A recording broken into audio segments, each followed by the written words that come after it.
welcome to Lilybug's Library. My name's Linda. So, a few books to talk about today. Not too many. I've kind of been slacking a little. I've had a ton of appointments, so I haven't been reading as much as I would normally, but we have a few. So, the first one is When the World Fell Silent by Donna Jones Allward.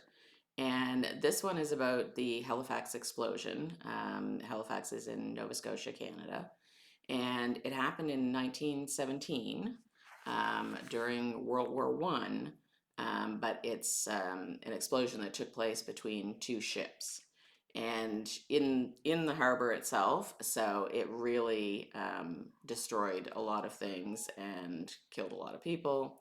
And she does a fabulous job of kind of bordering that line between a fictional accounting of things and actual historical fact. And she just really does a great job with that. So I was really glad that there was some backstory because, the characters that are in there, you kind of need to know, their lives to be able to kind of see where they're coming from. But I was also incredibly glad that she didn't stay there too long. You know what it can be like when you know there's something big coming, but the author takes half the book to go over those people's lives, and you're thinking, oh my goodness, like I know it's coming. So this was kind of the right amount of what comes before and what comes after, and I thought she did an excellent job with that. And so it quickly got into the action, and her description of all the injuries and the devastation to the city, it was really well done. You could really, it was heart wrenching. You could really feel what was happening.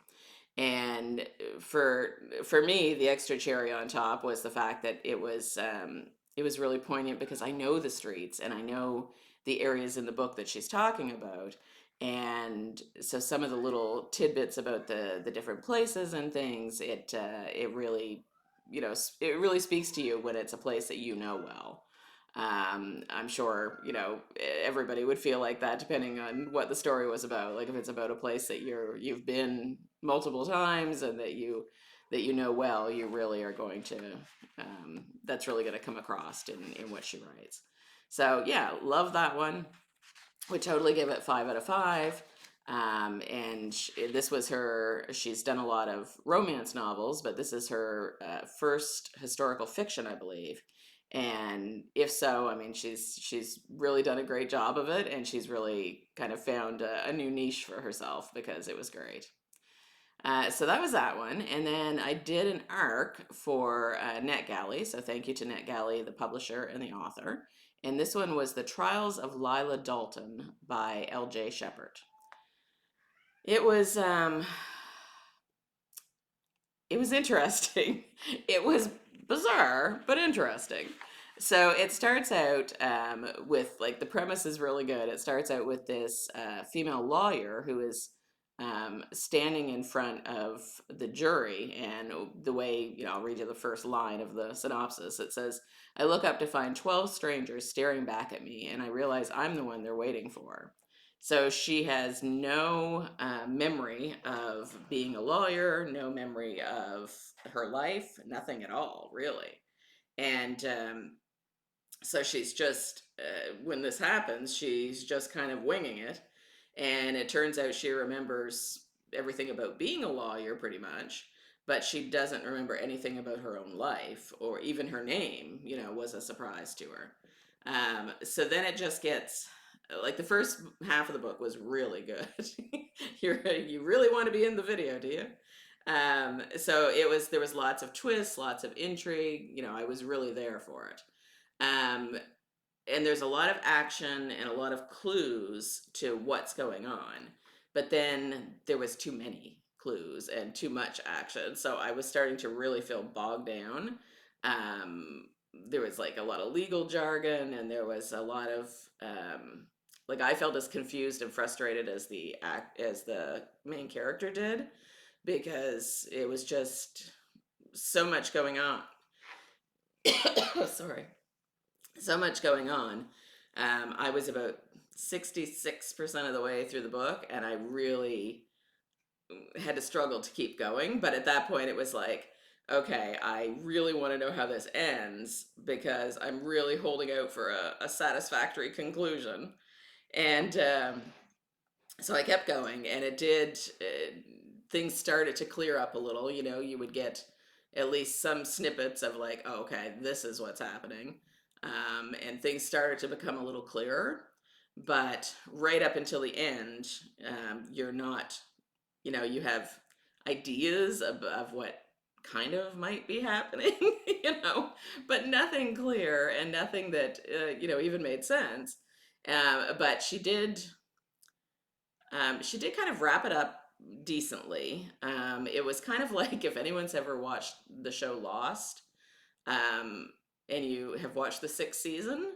The sixth season was known for being really confusing and not really. I won't say not helpful, but everybody left the season being incredibly confused. You know, like it didn't really clear things up.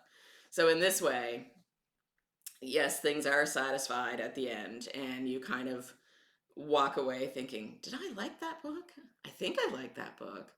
But how exactly did it end? And what did that mean? So it definitely got you thinking, which, that's not a bad thing for a book, right? So for her debut novel, I thought it was really well done as far as the way that she tried to do the plot, but I think it was maybe a little bit more of a complicated plot than it needed to be. Or maybe it was just a little too crazy for me and I just didn't totally get it. I don't know. But I'm gonna give it 3.5 stars, rounded up to 4 on Goodreads. So, it was good, just a little confusing. So the next one is let's see. Oh, yes. The next one was The Squeaky Clean Skeleton. So this was by an author that I hadn't read before, and the plot was good and it was interesting, and I really liked the characters for the most part. So there were Tori and Hazel, and they own Bubbles and Troubles, which was Blueberry Bay's premier cleaning service. So they were cleaning this woman's attic, and she was supposed to be off on a vacation somewhere, but they ended up coming across they had cleaned it on Friday, they came back on Monday, went to start again, and they find a skeleton in a trunk. And the skeleton was a skeleton, like it was not a dead body, it was a skeleton. And so it's turning out that they think that it was probably the person they were working for, and they don't understand like how she could be, you know, such a squeaky clean. I'm holding this baby here. Such a squeaky clean skeleton when she'd been alive not that long ago.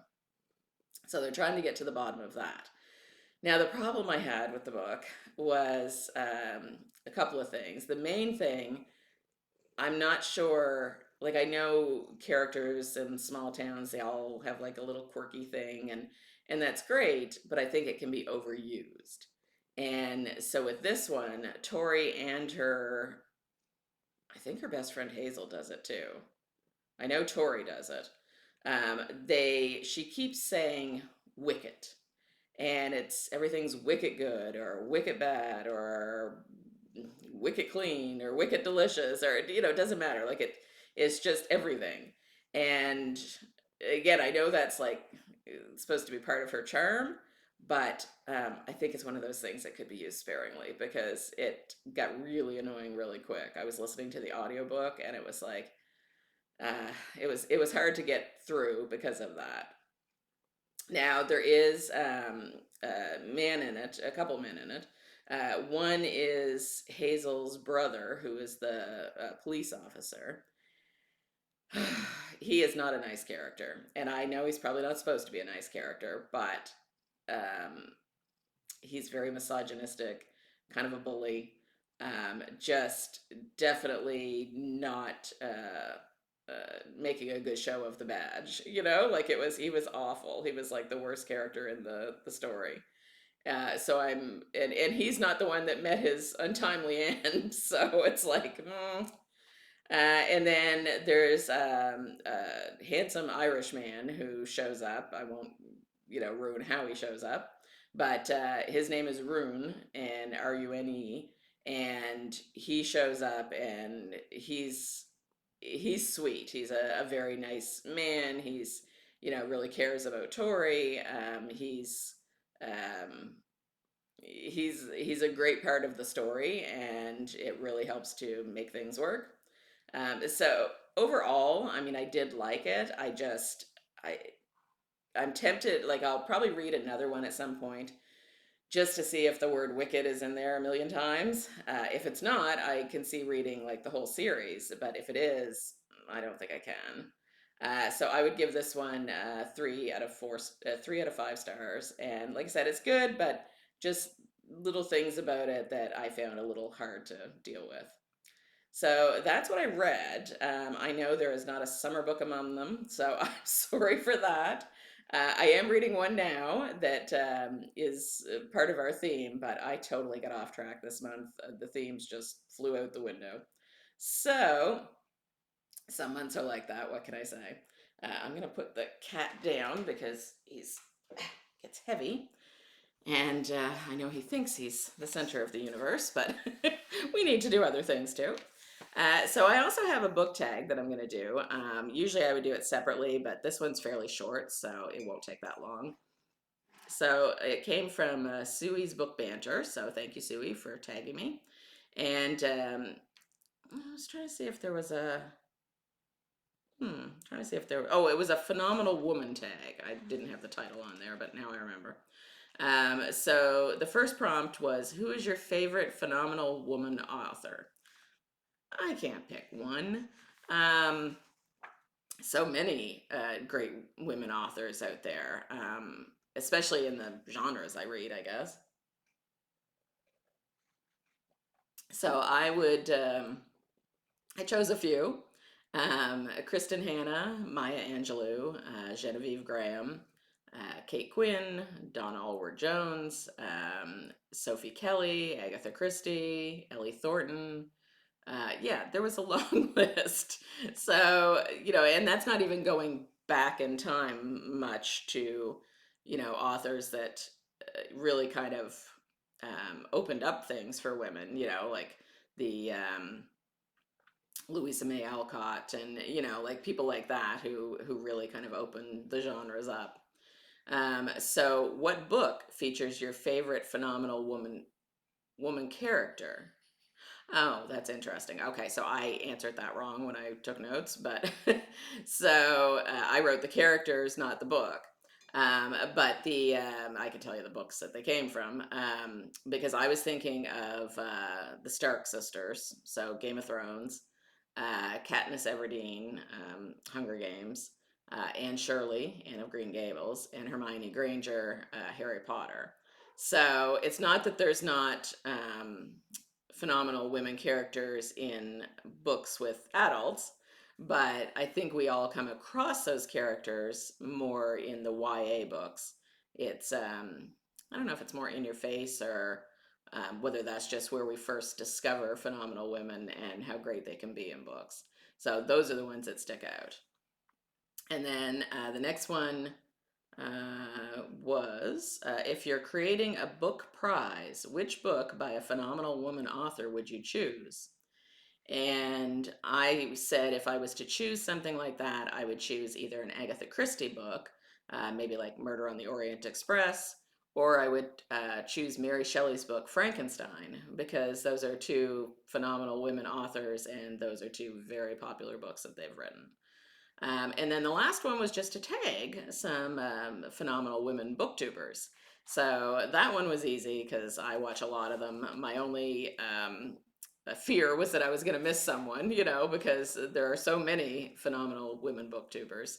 So I chose B from Mama Needs to Read Romance, Tiffany, the Beach Bum Bookworm, Spencer, Intentionally Bookish, Amy Marie with Books with Amy Marie, and then Krista, Books and Jams, Sarah, the Bookish Knitter, and yeah, so it's I've got a lot on there, but they're all incredible booktubers and people that I've looked to since I started to see kind of how it's done. So anyway, that was like I said, it was a very short tag, but kind of interesting. So that's it for me. I did this early and I didn't even bring out my light today because I have